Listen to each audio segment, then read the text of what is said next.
College में मालिनी ने best designer competition का खिताब जीता तो निशांत बहुत खुश हुआ क्योंकि वो उससे प्यार जो करता था। मालिनी अपने ही कॉलेज के लड़के निशांत को दिल दे बैठी। मालिनी तो अमीर घर की थी, लेकिन निशांत एक मिडिल क्लास फैमिली से था। उसके पिता की मौत कई साल पहले ही हो चुकी थी, इसलिए वो घर चलाने के लिए पढ़ाई के साथ साथ ट्यूशन भी पढ़ाया करता था और उसकी माँ कपड़े सिलकर घर चलाया करती। ऐसे ही समय बीता और कॉलेज की पढ़ाई पूरी होते ही निशांत की एक कंपनी में नौकरी लग गई।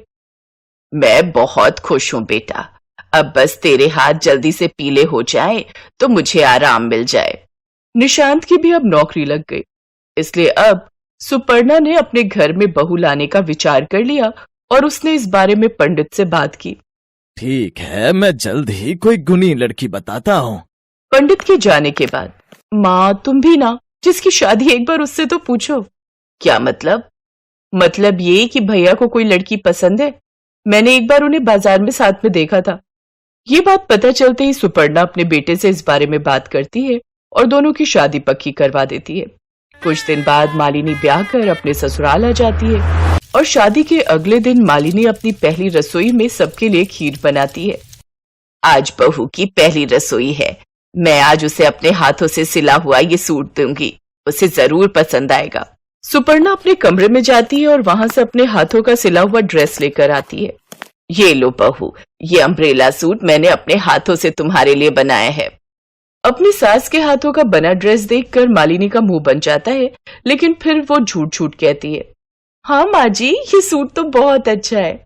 वहां तो वो सास की तारीफ करती है, पर जब कुछ देर बाद वो सब अपने कमरे में चले जाते हैं तो मालिनी सास की दी हुई ड्रेस बेड पर फेंकते हुए खुद से कहती है, ये क्या दे दिया इन्होंने, इससे अच्छा तो मुझे कुछ देती ही नहीं। ऐसे कपड़ों का तो मेरे घर में पोछा लगता है, पर इन गरीबों से और उम्मीद भी क्या की जा सकती है। इतनी कंजूस बुढ़िया ने इतनी घटिया सा ड्रेस मुझे खुद बनाकर मेरी पहली रसोई के नेक के रूप में पकड़ा दिया। ऐसी ड्रेस को पहनने से तो अच्छा है कि मैं किसी भिखारी को दे दूं। निशान, मुझे अपने हनीमून पर कहाँ लेकर जा रहे हो? तुम जानती हो ना मालिनी, अभी अभी शादी पर इतना खर्चा हुआ है और अब ये सब। जानती थी, इसीलिए मैंने अपने डैड से कहकर हमारा पैकेज बुक करवा लिया है। क्या? लेकिन तुमने डैड से पैसे क्यों लिए? मैं नहीं चाहता कि तुम डैड से पैसे लो। अरे यार, तो इसमें कौन सी बड़ी बात है, और वैसे भी 2 महीने बाद मेरा जन्मदिन आ रहा है, तो यूं समझो कि डैड ने हमें गिफ्ट दिया है। अब बहू इतना कह रही है तो ले जाओ उसे घुमाने। 2 दिन बाद मालिनी और निशांत ऊटी घूमने चले जाते हैं और कुछ दिन बाद वहां से लौटते हैं। घर के ज्यादातर काम भी उसकी ननद प्रिया ही करती। प्रिया का स्वभाव बहुत अच्छा था। भाभी ये लीजिए आपकी चाय। अरे यार, मैंने कॉफी मांगी थी, मैं ये चाय नहीं पीती, जाओ और मेरे लिए कॉफी बनाकर ले आओ। प्रिया थोड़ी देर बाद कॉफी बनाकर ले आती है। घर में कलेश ना हो इसलिए प्रिया और उसकी सास मालिनी से ज्यादा कुछ नहीं कहती। कुछ दिन बाद, जानती हो प्रिया, कुछ दिन में तुम्हारी भाभी का जन्मदिन आने वाला है। उसका और तुम्हारा दोनों का जन्मदिन एक ही दिन आता है। अरे वाह, ये तो बड़ी अच्छी बात है। क्या ही अच्छी बात है, कहाँ ये गरीब और कहाँ मैं अमीर घर की लड़की।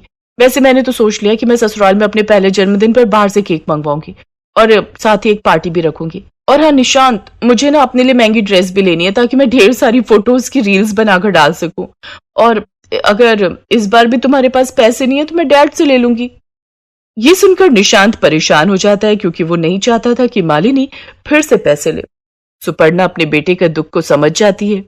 ऐसे शाम को सास निशांत के पास जाती है। बेटा, ये कुछ पैसे मैंने सिलाई से मिले पैसों से बचा कर रखे थे। बहू का इतना मन है पार्टी करने का तो तू उसे मना मत कर। मालिनी और प्रिया दोनों का जन्मदिन है, एक साथ ही कर लेंगे। मालिनी एक 3 मंजिल का केक ऑर्डर कर देती है, साथ ही वो घर पर बर्थडे डेकोरेट करने वालों को भी बुक कर लेती है। प्रिया, तुम्हारा भी तो जन्मदिन है ना, तुम अपनी बर्थडे के लिए कोई नई ड्रेस नहीं ले रही? मैं शॉपिंग पर जा रही हूँ अपने लिए महंगी ड्रेस लेने, अगर तुम्हें भी चलना है तो चलो। नई ड्रेस लेने में तो कितने पैसे खर्च हो जाएंगे। एक काम करती हूँ, जो सूट माँ ने पिछली दिवाली पर सिला था मेरे लिए वही पहन लूंगी, किसी को क्या ही पता चलेगा। प्रिया अपनी भाभी के साथ उसके कहने पर शॉपिंग पर तो चली जाती है। मालिनी अपने लिए एक महंगी सी पार्टी ड्रेस देखती है जो कि पूरे 10,000 की थी। इतनी महंगी ड्रेस देख तो प्रिया के होश ही उड़ जाते हैं। पूरे 10 का है, अगर तुम्हें लेना हो तो तभी मैं बाहर निकालूं, बाद में रेट कम करने की मत बोलना, क्योंकि हमारा यहाँ ये फिक्स रेट है। वो महंगी ड्रेस लेकर घर आ जाती है। ये देख सास भी हैरान थी, साथ ही अपनी बेटी का मायूस चेहरा देखकर वो सब समझ जाती है और शाम को बाजार जाकर एक कपड़े का पीस लेकर आती है। ऐसे ही पार्टी वाला दिन भी आ जाता है। सब तैयारियां होने के बाद मालिनी ने सुंदर सा बड़ा सा गाउन पहना और वहां आ गई। कुछ देर बाद मेहमान भी आ जाते हैं। ये प्रिया कहाँ रह गई? आ रही होगी, बेचारी को समझ ही नहीं आ रहा होगा कौन सी पुरानी ड्रेस पहनूं। लेकिन तभी प्रिया सुपर्णा के हाथ का बना गाउन पहनकर बाहर आती है, जो कि भाभी के महंगे गाउन से काफी ज्यादा महंगा लग रहा था। सबकी नजरें उसके खूबसूरत गाउन पर ही टिकी थी। सभी उसकी ड्रेस की खूब तारीफ करते हैं। अरे वाह, तुम्हारी ड्रेस तो बड़ी प्यारी लग रही है। ये गाउन कहाँ से लिया? बड़ा यूनिक डिजाइन है इसका। जी, ये गाउन तो मेरी माँ जी ने बनाया है मेरे लिए, तो यूनिक तो होगा ही। यूनिक के नाम पर अजीब सा डिजाइन बना दिया है। ड्रेस तो मेरी है, डिजाइनर पूरे 10,000 की, और इनकी ड्रेस 500 की। लेकिन 500 में भी ये तो बहुत ही सुंदर ड्रेस है। मुझे भी आंटी जी से अपने फैशन शोरूम के लिए ऐसी ड्रेस बनवानी है। सच कहूं मालिनी, तो ये तुम्हारी महंगी ड्रेस से भी काफी खूबसूरत है। हमें हमेशा बेफिजूली से बचना चाहिए। पैसे कितनी मेहनत से कमाए जाते हैं, तो उन्हें यूं ही वेस्ट नहीं करना चाहिए। मैंने इतनी महंगी ड्रेस खरीदी, लेकिन फिर भी सारी तारीफ तो ये ननद ही ले गई। लेकिन वैसे सच कहूं तो माँ जी ने ड्रेस तो कमाल की बनाई है। मैं भी माँ जी से ही अपनी ड्रेसेस बनवा लिया करूंगी। अब सास को इसी तरह काफी ऑर्डर्स पार्टी में मिल जाते हैं और उसकी खूब तारीफ करते हैं। मालिनी को भी अब अपनी सास पर गर्व होता है, और अब वो और प्रिया भी सुपर्णा के इस काम में अपनी सास की मदद करती हैं।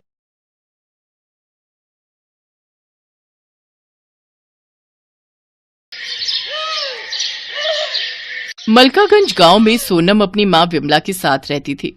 सोनम के पिता की मौत ज्यादा शराब पीने के कारण कुछ साल पहले हो गई थी। अपने पति के जाने के बाद विमला ही अपनी बेटी सोनम का ध्यान रखती थी। वो अपने खेत में थोड़ी बहुत सब्जियां उगाकर उन्हें ठेले में ले जाकर गली गली बेचा करती थी, जिससे उनके घर का गुजारा चलता था। आइए आइए, हरी सब्जियां ले जाइए, दूर भगाए सभी बीमारी, ऐसी है ये सब्जियां हमारी। अरे वाह, तुम्हारी सब्जियां तो बहुत ही हरी भरी और ताजा है भाई। अच्छा, ये पालक कैसे दिया? जी, सभी सब्जियां सिर्फ 30 रुपए किलो है।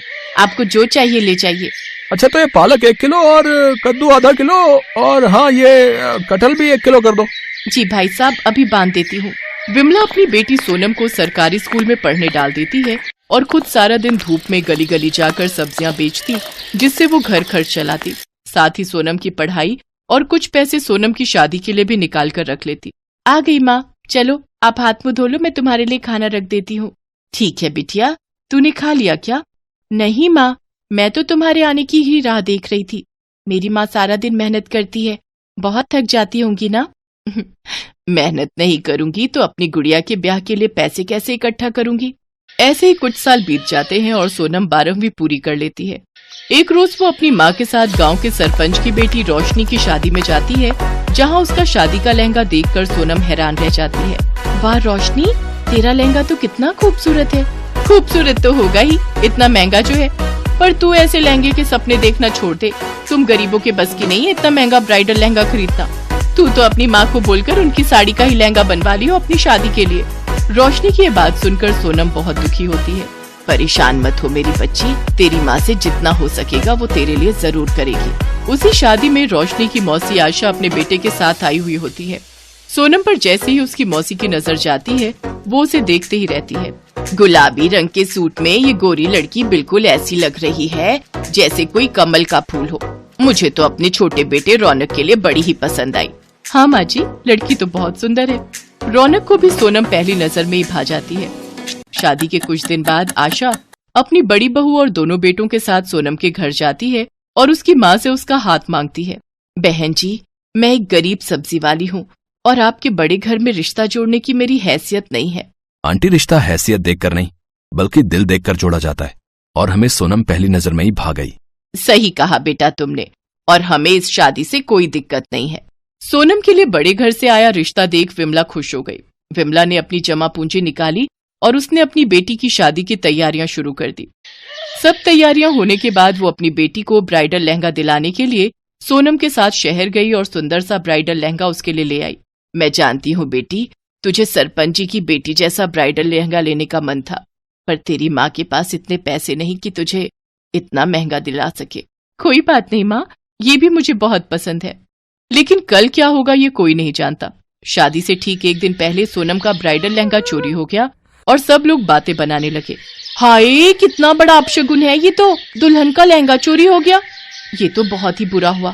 बेचारी विमला के पास अब तो इतने पैसे भी नहीं होंगे कि उसे फिर से दिलवा सके। मेरी माँ ने कितने सालों से एक एक पाई इकट्ठी करके मेरे लिए शादी का जोड़ा बनवाया था, लेकिन अब क्या होगा।